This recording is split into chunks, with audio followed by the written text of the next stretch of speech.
राजस्थान के सभी विद्यार्थियों का हार्दिक स्वागत, हार्दिक अभिनंदन।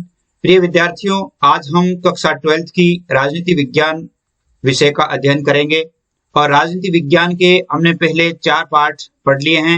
आज हम पढ़ेंगे पाठ 5 और 5वें पाठ में यानी खंड ए चल रहा है। खंड ए में जो अपने राजनीति विज्ञान की मूल अवधारणाएं हैं यानी खंड ए और बे 2 है, जिसमें ए का हम तीसरी इकाई में चल रहे हैं। 2 इकाइयां हमने पहले पढ़ ली और तीसरी इकाई में चल रहे हैं। तीसरी इकाई में है अपनी राजनीतिक विचारधाराएं। राजनीतिक विचारधाराओं में हमने पहले पढ़ा था उदारवाद।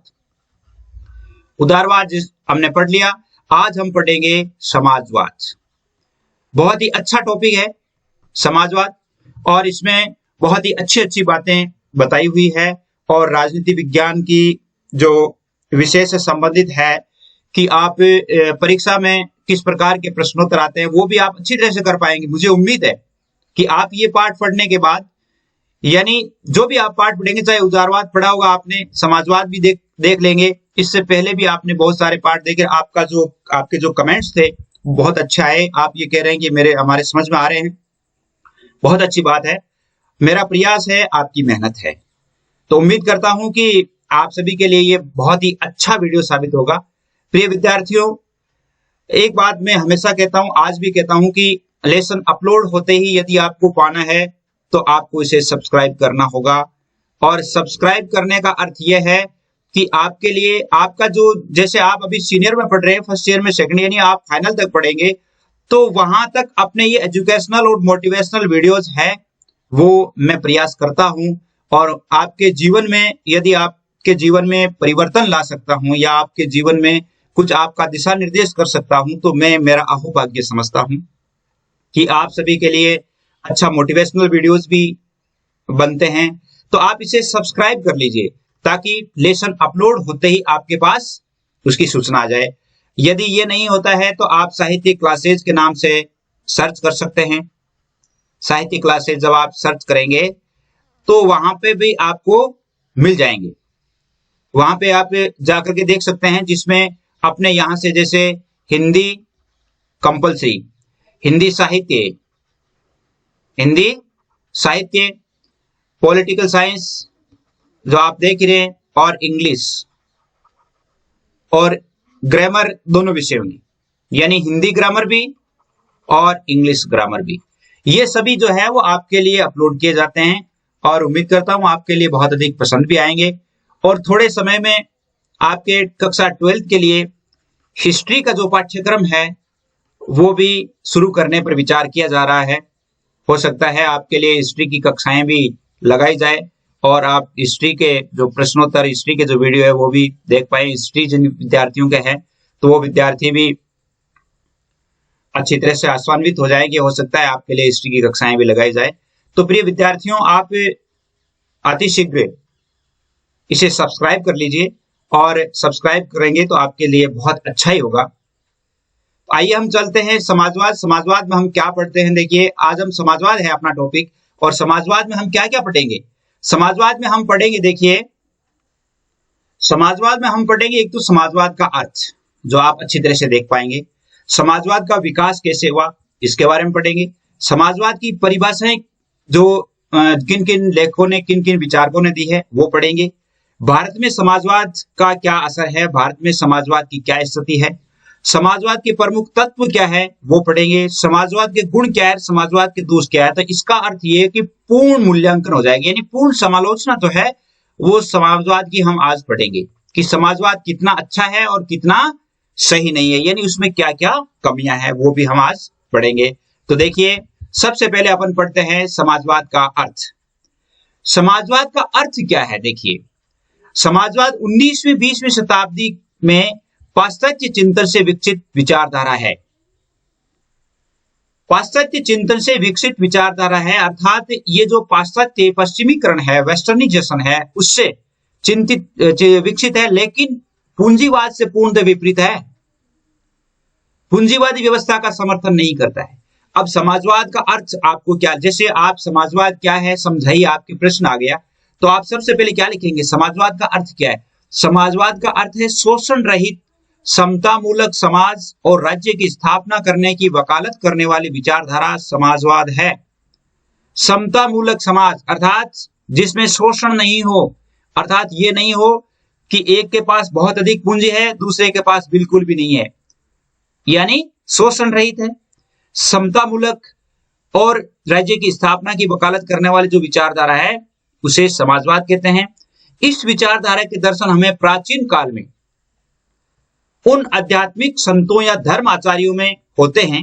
आपने प्राचीन काल के बारे में, अपने भारतीय दर्शन के बारे में पढ़ा होगा। भारतीय दर्शन में क्या कहते हैं वो हमारे जो दार्शनिक या ऋषि मुनि है वो क्या कहते हैं? भौतिक जगत के कड़े आलोचक थे। वो ये कहते थे कि संपत्ति जो होती है वो व्यक्ति की सबसे बड़ी दुश्मन होती है। संपत्ति के लालच में व्यक्ति है वो यानी अमानवीय कार्य कर सकता है। संपत्ति प्राप्त करने के लिए व्यक्ति अनैतिकता पर चल सकता है। तो उन्होंने कहा कि ये भौतिक जगत जो है अर्थात जिसमें रुपए पैसे का लेन देन होता है, व्यक्ति को वहीं तक सीमित होना चाहिए। हमारे ऋषि मुनि क्या कहते हैं कि साईं इतना दीजिए जामे कुटुंब समाज, मैं भी भूखा ना रहूं साधु भूखा जाए। अर्थात हमारे घर हमारे पास इतना होना चाहिए जिससे हम अच्छी तरह से हमारा भरपेट भोजन हो सके और हमारे पास आने वाला कोई व्यक्ति अतिथि है वो हमारे यहाँ से कोई भूखा नहीं जाए, यानी हमारी आवश्यकताएं जो है मूलभूत आवश्यकताएं हैं वो पूरी हो। इसलिए वो भौतिक जगत के कड़े आलोचक थे। तो हम समाजवाद को वहां देख सकते हैं।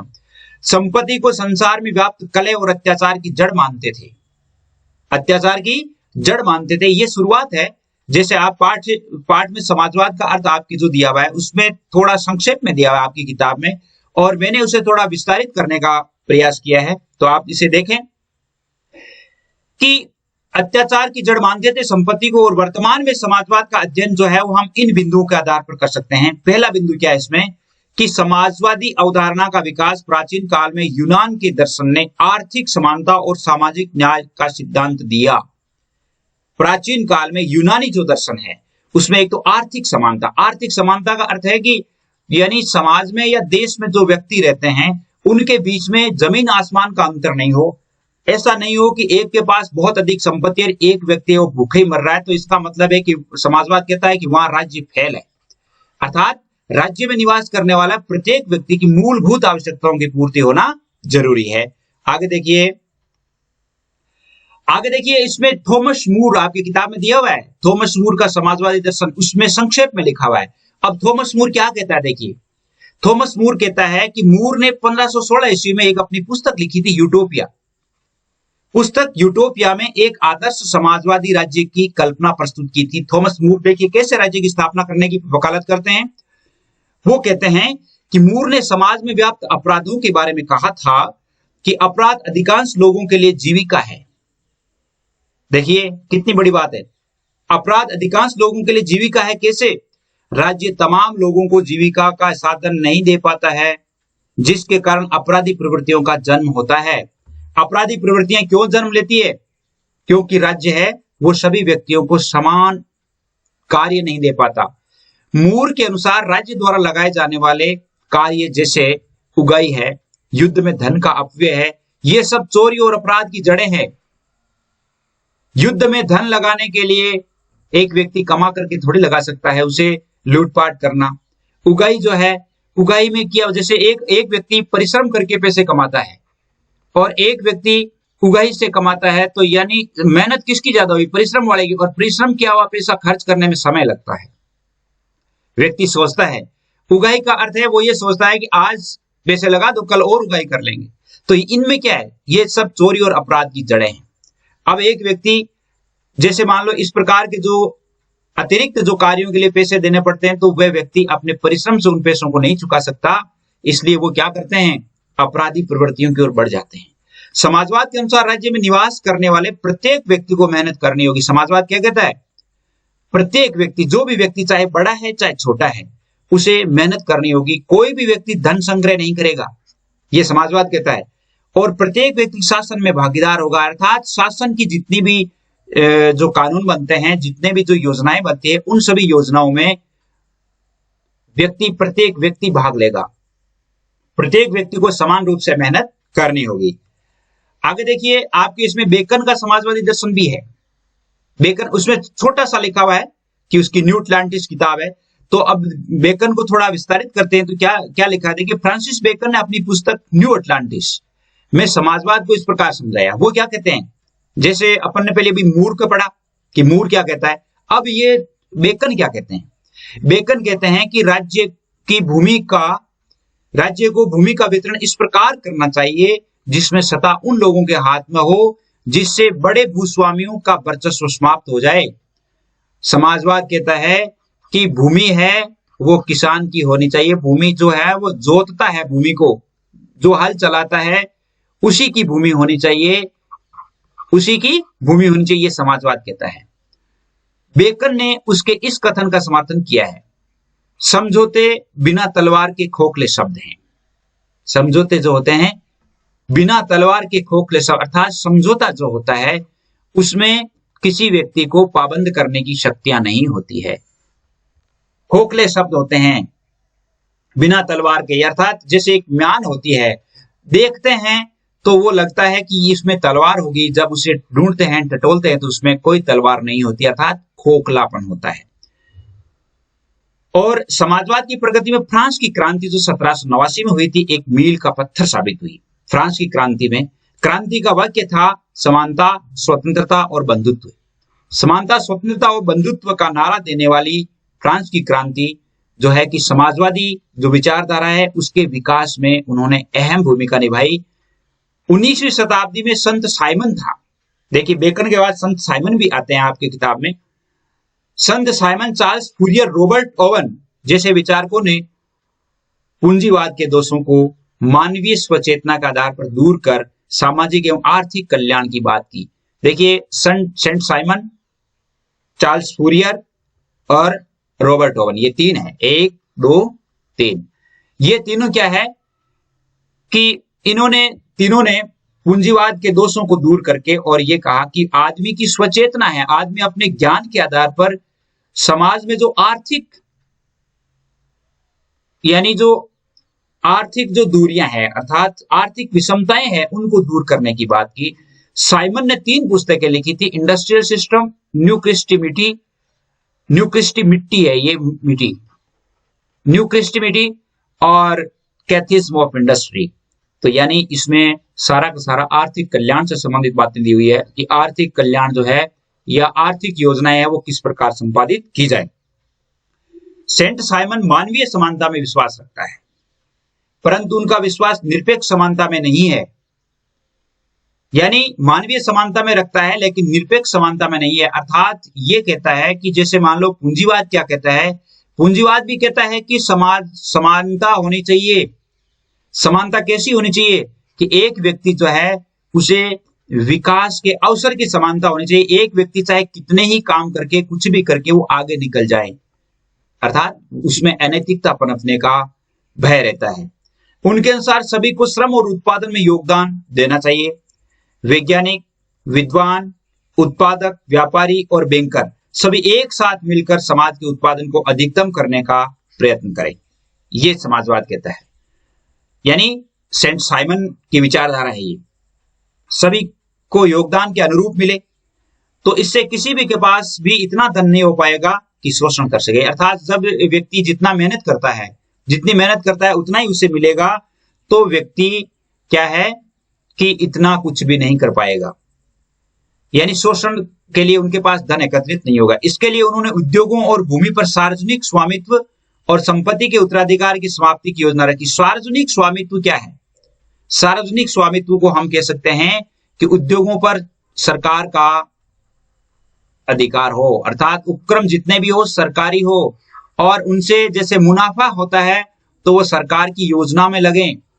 जैसे सरकारी योजनाएं होगी, उनसे जो मुनाफा होता है तो वो या तो उसके उपक्रम बढ़ाए जाए या फिर क्या होगा कि सरकारी जो है जैसे मानव हित में या जन कल्याण में वो पैसा लगे। एक व्यक्ति जिसके पास बहुत सारे इंडस्ट्रियल कारखाने हैं और वो व्यक्ति मान लो इस प्रकार का काम करता है तो उसे मुनाफा होता है, तो वो क्या करेगा? वो तो अपना काम करेगा।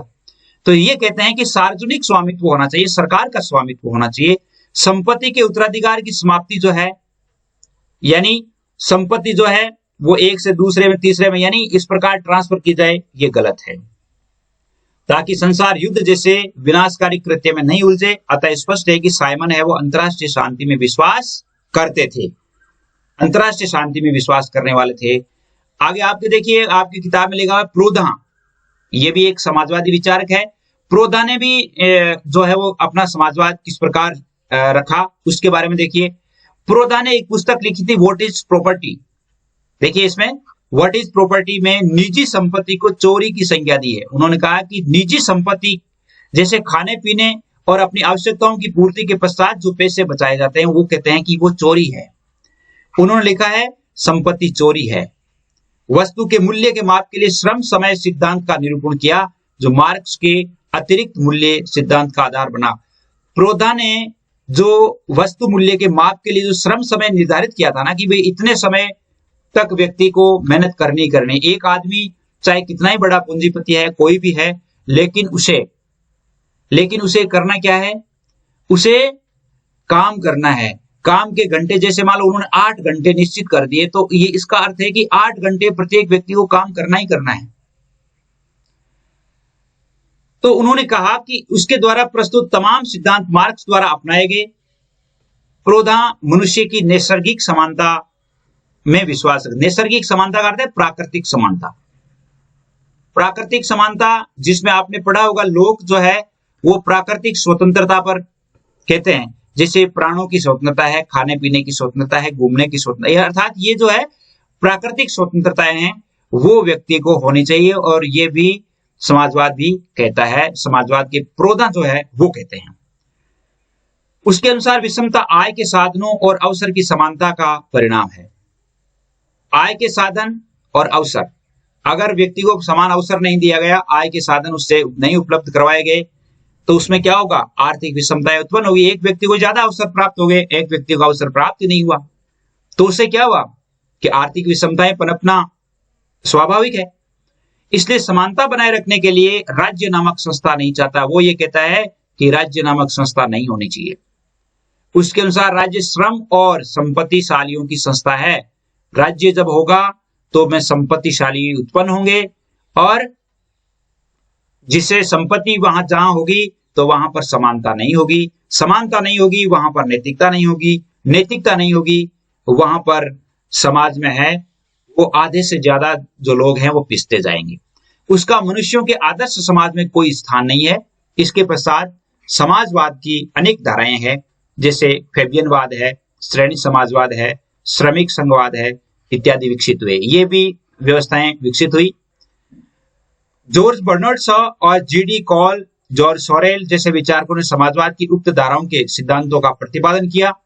19वीं सदी में साम्यवाद, मार्क्सवादी समाजवाद का प्रादुर्भाव हुआ। 19वीं सदी में ये थोड़ा सा उसका परिवर्तन, समाजवाद का परिवर्तन, मार्क्सवादी समाजवाद, इसका विधिवत सैद्धांतिक सूत्रपात है 1848 ईस्वी में कार्ल मार्क्स द्वारा जो पुस्तक लिखी हुई साम्यवादी घोषणा पत्र उसके साथ हुआ। 1848 में कार्ल मार्क्स ने साम्यवादी घोषणा पत्र जो लिखा था। इसके बाद देखिए रॉबर्ट ओवन जो है वो क्या कहते हैं, जो 1771 से 1858 ईस्वी तक विद्यमान थे। रॉबर्ट ओवन को ब्रिटिश समाजवाद का पिता कहा जाता है। देखिए बहुत अच्छी बात है, प्रश्न एक लाइन का प्रश्न आ सकता है, ब्रिटिश समाजवाद का पिता किसे कहा गया है, रॉबर्ट ओवन को। ओवन स्वयं अपनी योग्यता से अर्जित पूंजी से कई सफल समाजवादी प्रयोग किए। खुद की पूंजी से उन्होंने समाजवादी प्रयोग किए हैं। उसने क्या किया, न्यू लेनार्क में अपनी फैक्ट्री में मजदूरों के लिए शिक्षा और स्वास्थ्य की व्यवस्था की। शिक्षा और स्वास्थ्य की व्यवस्था की। ल्यू लेनार्क जो फैक्ट्री थी, ल्यू लेनार्क में अपनी फैक्ट्री थी।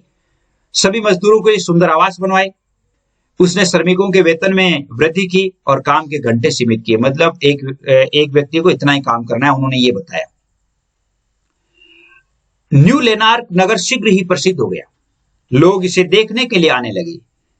स्मरण रहे, इससे मिल के लाभ में भी वृद्धि, मिल जो थी, फैक्ट्री जो थी, उसमें भी लाभ में भी वृद्धि हुई, क्योंकि जब मजदूरों को अच्छी सुविधा देना लगा तो मजदूरों ने अच्छा काम किया तो जिससे मिल में के काम में वृद्धि हुई, मुनाफा बढ़ा। वह व्यक्ति के चरित्र को परिस्थिति का परिणाम मानता है। देखिए कितनी अच्छी बात है, व्यक्ति का जो चरित्र होता है परिस्थिति का परिणाम होता है। यानी जैसे चोरी है वो व्यक्ति को कौन सिखाता है, परिस्थितियां सिखाती है। परिस्थितियां होने पर व्यक्ति चोरी करने लग जाता है। तो इसलिए समाजवाद ये कहता है कि ऐसी व्यवस्था की जाए जिसमें चोरी की गुंजाइश ही नहीं रहे। इसलिए मानव के निर्माण के लिए परिस्थितियों में परिवर्तन लाने पर जोर दिया, उनकी परिस्थितियां बदली जाए। मजदूर वर्ग है, काम करने वाले हैं, उनकी परिस्थितियां बदली जाए। सबसे पहले सभी के लिए आर्थिक सुरक्षा की व्यवस्था करना चाहता है। वो क्या कहता है रॉबर्ट ओवन, कि प्रत्येक व्यक्ति जो काम करता है उसके लिए आर्थिक सुरक्षा हो उनकी। उन्होंने मजदूरों के खान-पान, स्वास्थ्य, शिक्षा और सुरक्षा के स्तर को ऊपर उठाना आवश्यक समझा। देखिए मजदूरों के लिए नहीं, कितनी अच्छी बात की है कि उनका खान-पान, स्वास्थ्य, शिक्षा और सुरक्षा। मजदूर वर्ग एक ऐसा वर्ग है जिसके पीछे संपूर्ण संसार को, या हम कहते हैं कि अपने देश को कुछ न कुछ मिलता है। जितने भी पूंजीवादी लोग हैं स्वयं काम नहीं करते हैं। जैसे मान लो हम एक किसान को लेते हैं, किसान है वो यदि मान लो अन्न उत्पादन करना छोड़ दें तो पूंजी का क्या होगा, पूंजी खा नहीं सकते। इसलिए किसानों की जो अर्थव्यवस्था है, किसानों का जो रहन सहन है, किसानों का जो स्वास्थ्य है, उनके लिए जन कल्याणकारी योजनाएं चलाई जानी चाहिए। आगे देखिए समाजवाद का आशय क्या है। समाजवाद क्या है? समाजवाद प्रजातंत्र और समाजवाद इन दो विचारधाराओं और व्यवस्थाओं का समन्वय है। प्रजातांत्रिक यानी लोकतांत्रिक जो व्यवस्था है, लोकतांत्रिक व्यवस्था साथ में समन्वित करके, और प्रजातंत्र को, प्रजातांत्रिक यानी प्रजातांत्रिक मार्ग को अपनाकर ऐसे समाजवाद की स्थापना, जो कि स्थापना के बाद भी लोकतांत्रिक मार्ग को अपनाकर ही अपने समस्त कार्य करें, उसे समाजवाद कहते हैं। यह परिभाषा है, देखिए यहां से, प्रजातांत्रिक मार्ग को अपनाकर ऐसे समाजवाद की स्थापना जो कि स्थापना के बाद भी लोकतांत्रिक मार्ग को अपनाकर ही अपने समस्त कार्य करे, अर्थात कोई भी काम है वो जनता के लिए, जनता द्वारा ही किया जाए, तो वहां पर अच्छा या आदर्श समाजवाद है। अतः यह विचारधारा लोकतंत्र और समाजवाद दोनों को बनाए रखना चाहती है। राजनीतिक क्षेत्र में इसकी आस्था मानवीय स्वतंत्रता पर आधारित उदारवादी दर्शन में है। मानवीय स्वतंत्रता पर ये विचार करते हैं, लेकिन राज्य के क्षेत्र में के प्रसंग में लोक कल्याणकारी राज्य के मार्ग को प्रशस्त करता है। राज्य का अर्थ है, वो ये कहते हैं कि उसके पास लोक कल्याणकारी योजनाएं होनी चाहिए। यानी राज्य यदि अस्तित्व में आया है तो राज्य में निवास करने वाले प्रत्येक व्यक्ति को यह महसूस नहीं होना चाहिए कि मैं आज भूखा हूं, मेरे पास कुछ भी नहीं है, मैं इतना गरीब हूं। इस प्रकार की बातें हैं वो नहीं आनी चाहिए। अर्थात ये कब होगा, उनकी परिस्थितियों का परिवर्तन किया जाए, और परिस्थितियों का परिवर्तन करने के लिए राज्य को क्या करना होगा, उनका जैसे खान पान है, उनका रहन सहन है, उनकी सुरक्षा है, उनका स्वास्थ्य है, इससे संबंधित जन कल्याणकारी योजनाएं चलानी होगी। आगे देखिए समाजवाद की परिभाषाएं हैं, ये समाजवाद की परिभाषाएं, और समाजवाद की परिभाषाओं में क्या है, देखिए सबसे पहले जवाहरलाल नेहरू ने क्या परिभाषा दी है। जवाहरलाल नेहरू कहते हैं राजनीतिक और आर्थिक शक्तियों का विकेंद्रीकरण तथा जन सहमति के तरीकों से, न कि बल द्वारा। बहुत अच्छी बात है। जवाहरलाल नेहरू क्या कहते हैं, राजनीतिक और आर्थिक शक्तियों का विकेंद्रीकरण तथा जन सहमति के तरीकों से, न कि बल द्वारा स्थापित की जाने वाली न्यायपूर्ण व्यवस्था ही लोकतांत्रिक समाजवाद है। राजनीतिक और आर्थिक शक्तियों का विकेंद्रीकरण होना चाहिए। विकेंद्रीकरण क्या है? विकेंद्रीकरण का अर्थ है कि जो भी काम है वो किसी एक के हाथ में नहीं हो, शक्ति जो है वो किसी एक के हाथ में नहीं हो, उसका अलग अलग बंटवारा हो, यानी नीचे के स्तर से लेकर के ऊपर के स्तर तक कड़ियां जुड़ी हुई हो और वो काम होता रहे, अर्थात बदलता जाए। तो विकेंद्रीकरण, ये इसकी जवाहरलाल नेहरू की परिभाषा है। राम मनोहर लोहिया क्या कहते हैं, समाजवाद ने साम्यवाद के आर्थिक लक्ष्य तथा पूंजीवाद के सामान्य लक्षण को अपना लिया है। प्रजातांत्रिक समाजवाद का लक्ष्य दोनों में सामंजस्य स्थापित करना है। अब समाजवाद, अपन पढ़ रहे थे कि समाजवाद पूंजीवाद का विरोध करता है, लेकिन राम मनोहर लोहिया क्या कहते हैं, वो कहते हैं कि साम्यवाद के जो आर्थिक लक्ष्य और पूंजीवाद के सामान्य लक्षण है वो राज्य अस्तित्व के लिए आवश्यक है। अर्थात जहां पर पूंजी नहीं होगी तो उस राज्य का कोई अस्तित्व नहीं होगा। और प्रजातांत्रिक समाजवाद का लक्ष्य है इन दोनों में सामंजस्य स्थापित करना, यानी आर्थिक यानी पूंजीवाद और समाजवाद, इन दोनों में, पूंजीवाद और साम्यवाद, इनके जो आर्थिक लक्ष्य और पूंजीवाद, इन दोनों में सामंजस्य अर्थात बीच का रास्ता निकालना है। न्यायमूर्ति गजेंद्र गड़कड़ क्या कहते हैं? गड़कड़ कहते हैं कि प्रजातांत्रिक समाजवाद लोक कल्याणकारी राज्य के सिद्धांतों को व्यवहार में लाने वाली व्यवस्था है। समाजवाद क्या है? लोक कल्याणकारी राज्य के सिद्धांतों को।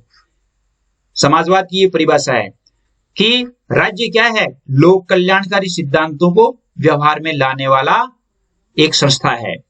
अतः इसका आधार उदारवादी सामाजिक दर्शन है। इसकी मुख्य भावना यह है कि व्यक्ति को सामाजिक दायित्वों का निर्वाह करना चाहिए। सामाजिक दायित्व क्या है? हमारे राज्य है तो राज्य को भी सामाजिक दायित्व अर्थात समाज में जो व्यक्ति रहते हैं प्रत्येक व्यक्ति का जो है स्वास्थ्य है, प्रत्येक व्यक्ति की केयर करना, प्रत्येक व्यक्ति की देखभाल करना, उनके लिए योजनाएं चलाना, अर्थात उनके लिए उनकी योग्यता के अनुसार उनके लिए काम निर्धारित करना, ये राज्य का काम है। इस प्रकार समाजवाद का अर्थ क्या है? लोकतांत्रिक मार्ग को अपनाकर आर्थिक सामाजिक न्याय की स्थापना इस विचारधारा का आधार है। व्यक्ति की गरिमा और सामाजिक न्याय की स्थापना इसका प्रमुख लक्ष्य है। एक व्यक्ति जो राज्य में निवास करता है उसकी गरिमा और समाज में न्याय अर्थात समानता, सामाजिक समानता, आर्थिक समानता और कल्याणकारी योजनाओं का क्रियान्वयन, ये समाजवादी दर्शन का एक प्रमुख लक्ष्य है। अब पढ़ते हैं अपन भारत में समाजवाद का विकास। भारत में समाजवाद कैसा है? अर्थात भारत में हम अभी भी देख रहे हैं कि लोकतांत्रिक व्यवस्था है। अब लोकतांत्रिक व्यवस्था है तो इस लोकतांत्रिक व्यवस्था में समाजवाद के कौन कौन से तत्व है वो हमारी भारतीय जो व्यवस्था है उसमें समाहित है। भारत में समाजवाद का प्रारंभ ब्रिटिश साम्राज्यवाद के विरुद्ध किए जाने वाले राष्ट्रीय संघर्ष में ही हो गया था। ब्रिटिश साम्राज्य के विरुद्ध जो संघर्ष किया जा रहा था, ब्रिटिश को यहां से हटाने का जो प्रयास किया जा रहा था, उसी समय ब्रिटिश क्या कर रही थी? साम्राज्यवाद का अर्थ है ब्रिटिश जो है वो अपने साम्राज्य का विस्तार भारत में कर रही थी और उसके विरुद्ध हमारी जो राष्ट्रीय जो कांग्रेस थी या राष्ट्रीय जो कार्यकारिणी समिति थी, उन्होंने जो अपने सिद्धांत बनाए थे उन सिद्धांतों में समाजवाद के दर्शन होते थे।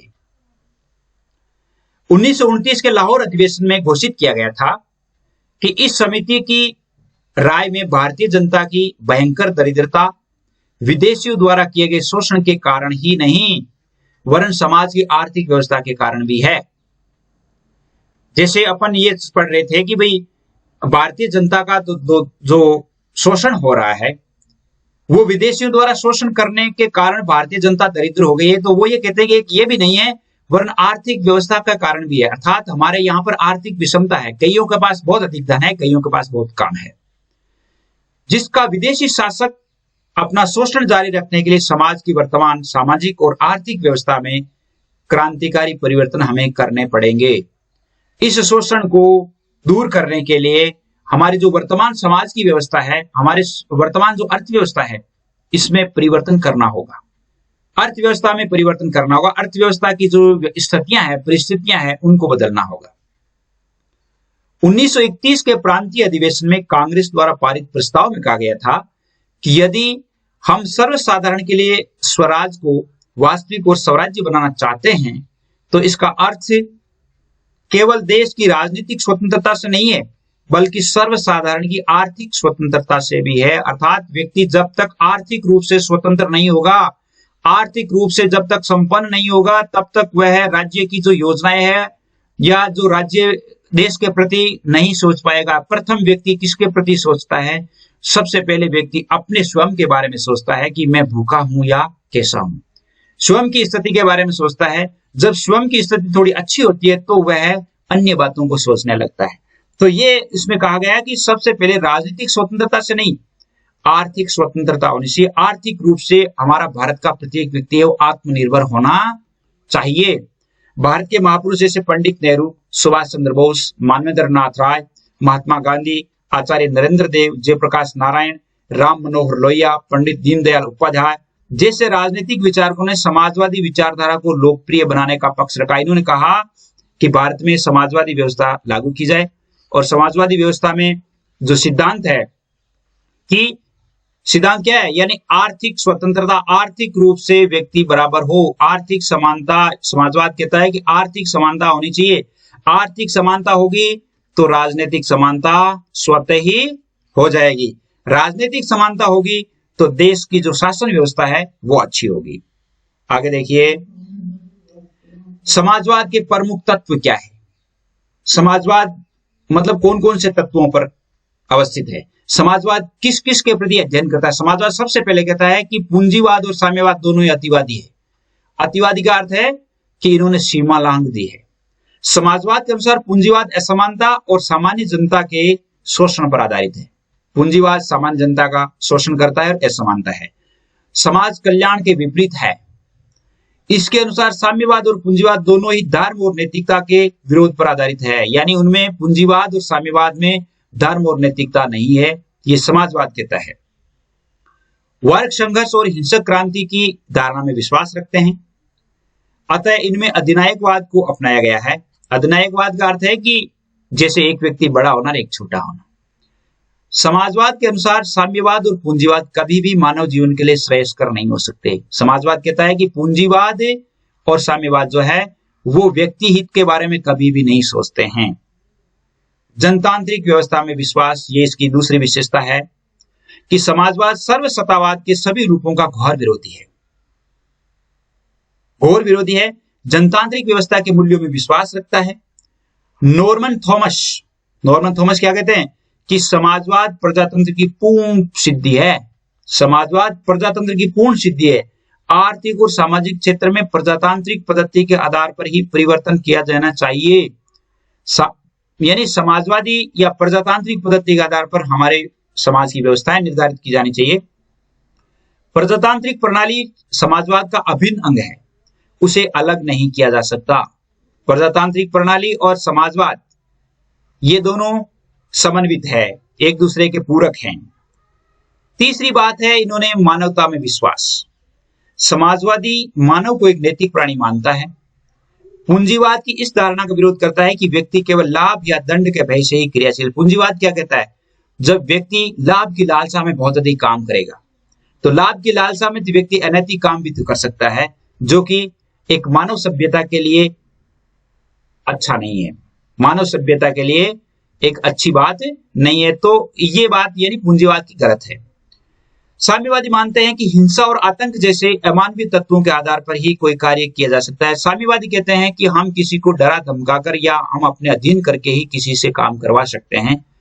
दैट इज रॉन्ग, ये भी सही नहीं है, क्योंकि इस प्रकार की स्थितियां होती है तो फिर क्रांति का जन्म होता है, और क्रांति जहां होती है तो वर्तमान व्यवस्था है वो पूर्ण रूप से नष्ट हो जाती है, अर्थात फिर व्यवस्थाएं दूसरी निर्धारित होती है। तो ये भी सही नहीं है। इन सब का विरोध करता है समाजवाद। समाजवाद मानवीय प्रकृति के संबंध में इसी आशावादी दृष्टिकोण को अपनाता है कि मनुष्यों के का नैतिक विकास हो, अर्थात राज्य में नैतिकता हो। एक व्यक्ति जो है नैतिकता जिसमें होती है, तो नैतिकता से आबद्ध मनुष्य कभी भी गलत काम नहीं करता है। जिस व्यक्ति में नैतिकता होती है तो वह व्यक्ति कभी भी गलत काम नहीं करता। नैतिकता से नीति का जन्म होता है और नीति से नम्रता बनती है, और नम्रता जो है वो व्यक्ति का एक आभूषण है, और नम्रता जिस व्यक्ति में होगी तो इसका अर्थ है कि वह व्यक्ति बहुत अधिक गुणों से संपन्न होगा। आध्यात्मिक नैतिक मूल्यों का समर्थक। आध्यात्मिक नैतिक मूल्य। समाजवाद समस्त सामाजिक व्यवस्था धर्म और नैतिकता पर टिकी हुई है।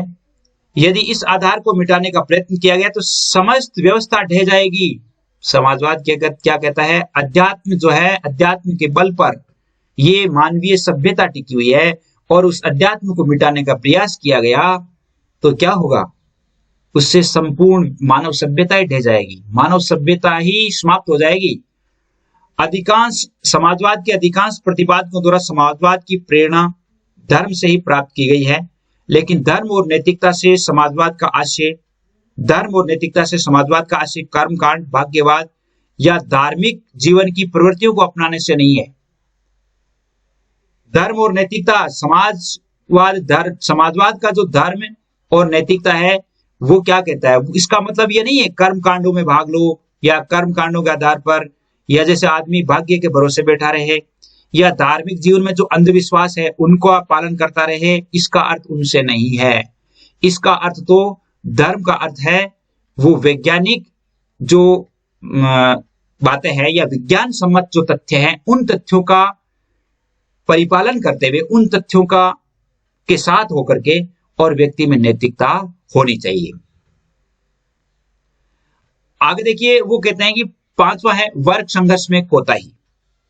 वर्ग संघर्ष जैसे समाज में पूंजीवादी है, मजदूर है, या गरीब और अमीर, दो वर्ग हम जिसको कह सकते हैं, एक गरीब है, एक दूसरा अमीर है। इनके बीच एक तीसरा वर्ग मध्यम वर्ग और आता है। ये हम तीन वर्ग कह सकते हैं इनको।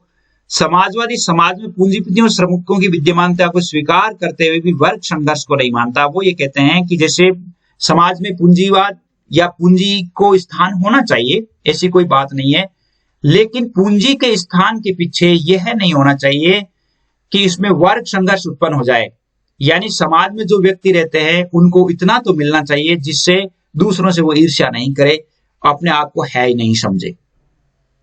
वर्ग संघर्ष की भावना दूषित और हिंसात्मक वातावरण को जन्म देती है। बिल्कुल सही बात है। औद्योगिक क्षेत्र में उत्पादन बढ़ाने के बजाय गतिरोध का कारण बनती है। यानी जैसे मान लो हम जब हिंसात्मक वातावरण होगा तो उत्पादन बढ़ेगा नहीं, रुक जाएगा। समाजवाद के अनुसार पूंजीपति और मजदूर वर्ग के हितों में एकता स्थापित की जा सकती है। देखो, पूंजीपति और मजदूर वर्ग में एकता स्थापित की जा सकती है, समाजवाद कहता है।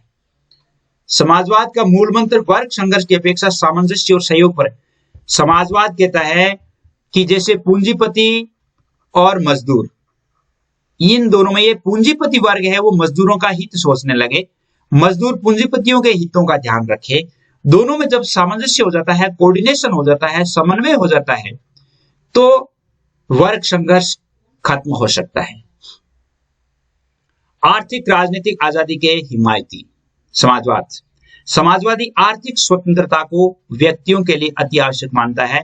आर्थिक स्वतंत्रता होनी चाहिए। उसके अनुसार काम का अधिकार, उचित पारिश्रमिक और अवकाश का अधिकार व्यक्तियों के लिए सब कुछ है।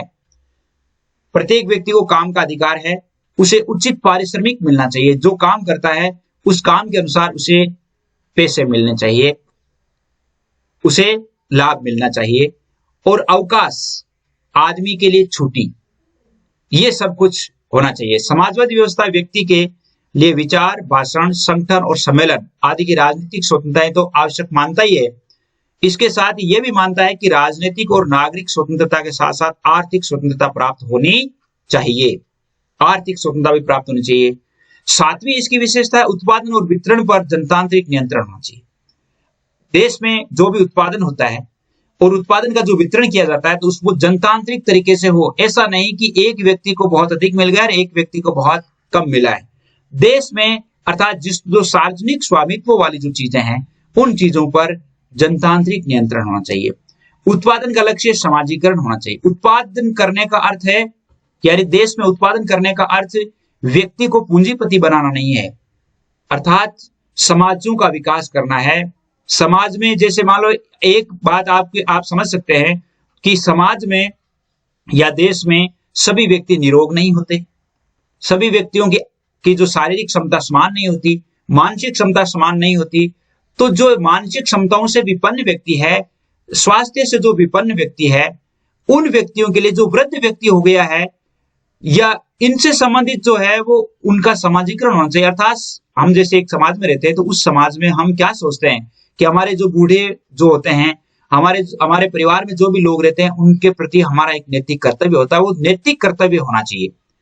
संपत्ति के असीमित संग्रह के विरुद्ध, संपत्ति जो है उसका कुछ सीमा होनी चाहिए और श्रेष्ठ मानव जीवन का लक्ष्य होना चाहिए। मानव जीवन अर्थात समाजवाद कहता है कि मानव जीवन श्रेष्ठ मानव जीवन होना चाहिए। श्रेष्ठ मानव जीवन का अर्थ है कि जिस राज्य में निवास करने वाला प्रत्येक व्यक्ति है वो संतुष्ट होना चाहिए। वह अपने आप को ये माने कि मैं इस देश में निवास करने वाला व्यक्ति हूं, शासन मेरी पूरी निगरानी रखता है, शासन मेरे कल्याण के प्रति जो है वो योजनाएं निर्धारित करता है। राज्य की जो योजनाएं होती है उन योजनाओं से व्यक्ति वो संतुष्ट होना चाहिए। वो लक्ष्य राज्य को निर्धारित करना है। अब हम देखते हैं कि समाजवाद का प्रमुख तत्व क्या है। ये प्रश्न आ सकता है मोस्ट, जैसे यह है कि धन का उपयोग गरीब व्यक्तियों के हित में किया जाए।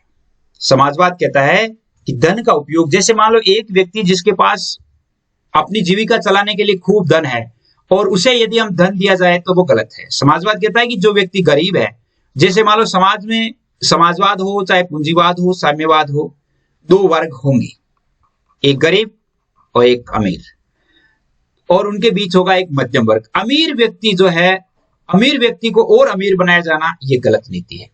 गरीब को साधन सुविधाएं देना ये जन कल्याण की नीतियां हैं। काले धन पर रोक होनी चाहिए, अर्थात अनैतिक तरीकों से जो धन कमाया जाता है उस धन पर रोक होनी चाहिए। कृषि भूमि पर कृषक का अधिकार, ये समाजवाद बहुत अच्छी बात कहता है कि जो भूमि जोतता है, जो भूमि जोतता है भूमि उसी की होनी चाहिए। उद्योग और बैंकों का राष्ट्रीयकरण होना चाहिए, अर्थात जो निजी जितने भी उद्योग हैं, निजी बैंकें हैं, उनका राष्ट्रीयकरण किया जाए, उन पर सार्वजनिक स्वामित्व हो। सार्वजनिक स्वामित्व हो, जैसे मान लो इतनी बैंकें होती है, बहुत अधिक बैंकें, उन पर सार्वजनिक स्वामित्व हो जाता है, उद्योगों पर सार्वजनिक स्वामित्व हो जाता है, तो उससे जो मुनाफा होता है उस मुनाफे से क्या होता है, यानी जन कल्याण की योजनाएं संपादित की जा सकती है। निजी उद्योगों का निर्वहन भी सामाजिक हित में होना चाहिए। आर्थिक असमानता का उन्मूलन किया जाए, यानी समाज में इस प्रकार की आर्थिक विपन्न कोई व्यक्ति नहीं होना चाहिए। उसे उनकी जो मूलभूत आवश्यकताएं हैं, रोटी कपड़ा और मकान, ये उसके पास सुविधाएं होनी चाहिए। इतना धन तो उसके पास होना चाहिए जिससे वो अपने स्वास्थ्य की सुरक्षा कर सके, अपने परिवार का पालन कर सके, अपने विकास कर सके। व्यक्ति की योग्यता के अनुसार कार्य विभाजन, अब जैसे मान लो योग्यता के अनुसार कार्य विभाजन भी कहा है। समाजवाद कहता है कि एक व्यक्ति में, जैसे मान लो एक व्यक्ति में अधिक कार्य करने की क्षमता है तो उसे वही काम दिया जाए योग्यता के अनुसार। जैसे मान लो कोई व्यक्ति मानसिक रूप से अच्छा है तो उसे मानसिक रूप से जो टेक्निकल योजनाएं हैं उनसे काम किया दिया जाए। व्यक्ति जो फिजिकल रूप में फिट है तो उसे फिजिकल से संबंधित काम दिया जाए, लेकिन अंततः उनका जो लाभ है या उनकी जो अंततः जो योजना है वो सामाजिक हित होनी चाहिए। लोक कल्याणकारी योजनाओं का विकास, ये तो आप जानते ही हैं। आर्थिक विकास हेतु नियोजन की पद्धति को अपनाना। आर्थिक विकास, प्रत्येक व्यक्ति के लिए आर्थिक योजनाएं जो है उनके पास पहुंचे, आर्थिक विषमता नहीं हो। समाजवाद के गुण क्या है, देखिए समाजवाद के गुण हैं, समाजवाद के कुछ गुण हैं जिन्हें आज विश्व की सर्वाधिक लोकप्रिय विचारधारा बना दिया। आज समाजवाद विश्व की लोकप्रिय विचारधारा है, और लोकप्रिय विचारधारा होने के कारण समाजवाद के प्रमुख गुण क्या है? व्यक्ति और समाज का समान हित, व्यक्ति और समाज का समान हित होना चाहिए। साम्यवाद और पूंजीवाद के दोषों का निराकरण, साम्यवाद और पूंजीवाद के जो दोष हैं उनका निराकरण होना चाहिए। व्यक्तित्व के पूर्ण विकास में विश्वास करता है। निजी संपत्ति का समाज हित में उपयोग, जैसे हम पढ़ चुके हैं। मानवीय जीवन में धर्म और नैतिकता का महत्व है, अर्थात ये समाजवाद कहता है कि नैतिकता का अधिकाधिक विकास किया जाए। नैतिकता का विकास होने से व्यक्ति की परिस्थितियां बदलेगी, अर्थात व्यक्ति की जो मानसिक परिस्थितियां हैं वो बदलेगी। मानसिक परिस्थितियां बदलने से व्यक्ति सकारात्मक होगा, अर्थात उसके विचार सकारात्मक होंगे। जब विचार सकारात्मक होंगे तो वो राज्य के बारे में सकारात्मक सोच रखेगा। आर्थिक राजनीतिक सत्ता का विकेंद्रीकरण होना चाहिए। ऐसा नहीं कि शक्ति किसी एक के हाथ में हो, अर्थात जैसे आर्थिक सत्ता एक ही व्यक्ति के हाथ में नहीं, इसका विकेंद्रीकरण होना चाहिए। ऊपर से नीचे तक, नीचे से ऊपर तक जो है कड़ियां विकसित की जानी चाहिए।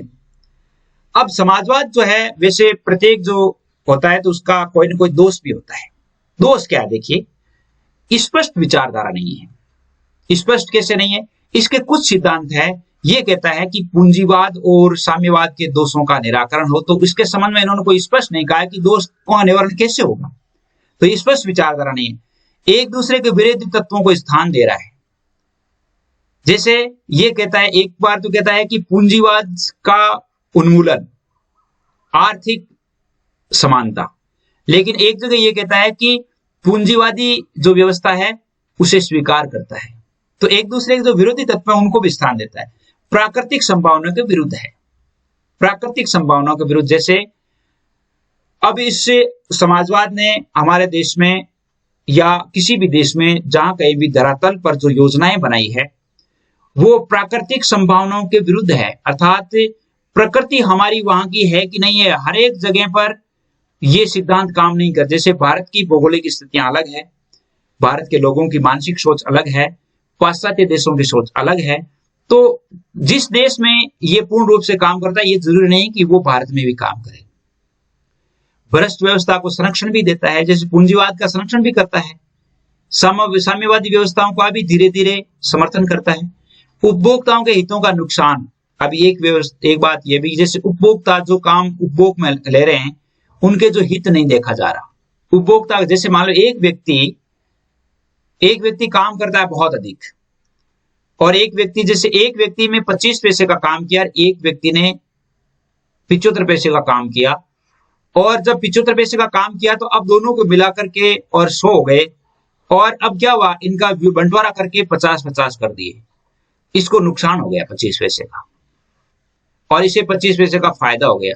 तो यह व्यक्ति भी डल हो जाएगा, ये व्यक्ति भी आगे डल हो जाएगा, यानी वो इतनी उत्सुकता से काम नहीं करेगा। तो ये बातें जो है वो देखने को मिलती है। तो इसका अर्थ यही है कि जैसे समाजवाद, साम्यवाद, पूंजीवाद, लोकतांत्रिक व्यवस्था, इन सभी को पढ़ करके इनकी जो योजनाएं हैं, इनकी जो जनकल्याणकारी बातें हैं, उनको लागू किया जाए तो सबसे अच्छा होता है।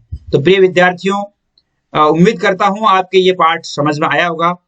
कितना समझ में आया है वो आप 9610208295 यानी इन पर आप अवश्य ही बताएंगे। इन पर जो व्हाट्सएप ग्रुप बनाए गए हैं उन ग्रुपों में भी आप बताएंगे।